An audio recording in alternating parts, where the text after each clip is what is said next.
हंडा पाहिला की माहेरची आठवण येते. नमस्कार मंडळी, मी रोहिणी केंद्रे, तुमच्या सगळ्यांचं स्वागत आजच्या एका नवीन व्हिडिओमध्ये. तर मी आज निघालेली होती पुण्याला श्लोकला भेटण्यासाठी. काल रात्री त्याचा फोन आला आणि पहिला प्रश्न त्याने केला की तू उद्या मला भेटण्यासाठी येतेस ना? तर मी नाही म्हणून सांगितलं. जे काही जेन्युइन कारण होतं ते पण सांगितलं. मात्र परिणामी तो थोडासा नाराज झाला आणि ही नाराजगी मला परवडण्यासारखी नाही, कारण माझी कारणं काय असतील ती माझ्याजवळ. पण त्याला नाराज केलं तर त्याचा परिणाम त्याच्या अभ्यासावरती होईल असं आम्हाला दोघांनाही प्रामाणिकपणे वाटलं. आणि आपली कारणं, आपल्या काही कामं आहेत ती आपण पुढच्या रविवारी करू, या रविवारी मात्र त्याला भेटायला जाऊ असं ठरवून आम्ही दोघेच आज पहाटे घराच्या बाहेर पडलेलो होतो. ट्रेनचा प्रवास करून आम्ही लोणावळ्यापर्यंत आलो. तिथं आल्यानंतर पहिल्यांदा पेट पूजा करून घेतली, कारण इथून पुढे अजून थोडा प्रवास करायचा होता. तिथे गेल्यानंतर त्याच्या शिक्षकांशी बोलून आम्हाला त्याला घेऊन जरा बाहेर जायचं होतं.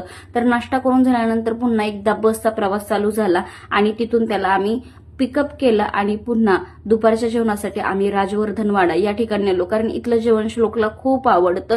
तो इथलं जेवण मनापासून जेवतो, कारण घरी असताना सुद्धा तो चिकन मटण खात नाही, मात्र इथं आल्यानंतर तो खायला सुरुवात केलेली आहे. इथं आल्यानंतर ही भांडी वगैरे पाहिली की मला माझ्या माहेरचीच आठवण येते, कारण हंडा पार्टी ही आमच्याकडे फेमस आहे ना, म्हणून त्याला जेवण वगैरे भरवलं. घरी असताना सुद्धा मी त्याला जेवण अशी भरवायची आणि आता बाहेर जरी तो राहायला लागलाय ना तरी मी त्याला हाताने माझ्या जेवण भरवत असते, कारण हेच वय असतं माझ्या मते. पुढे जाऊन मुलं त्यांच्या ते हाताने जेवायला शिकतात. तर त्याला काही गोष्टी हव्या होत्या, त्या सगळ्यांची खरेदी केली आणि पुन्हा त्याला आम्ही ड्रॉप करण्यासाठी हॉस्टेलवरती गेलो. तर हा व्हिडिओ कसा वाटला नक्की कळवा.